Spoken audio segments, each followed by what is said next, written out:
冬至到了，气候呢也是变得越发的寒冷干燥。今天呢，我想要给大家分享一下我们的一道滋补小甜品——川贝炖雪梨。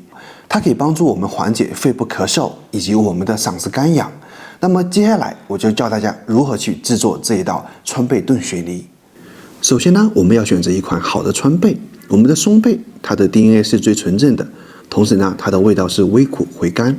在家里面，我们可以找到一张白色的纸，把我们的川贝包裹起来，用一个玻璃罐不停地揉压它，直到碾成粉末为止，这样就得到了川贝粉。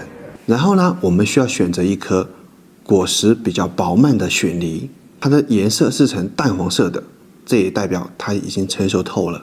我们在清洗雪梨的时候，可以将盐倒至雪梨的表皮，不停地揉搓它，直到把上面的浓痰洗干净。你的上端部分切好备用。挖去雪梨的果核和部分的果肉，做成一个雪梨盅，倒入磨好的川贝粉、老冰糖，还有枸杞，加水加盖，将雪梨放入锅中蒸炖半个小时。这道川贝炖雪梨就做好了，喝了它，嗓子变得湿润起来，也不再干痒，我们的咳嗽的症状也慢慢的消散掉。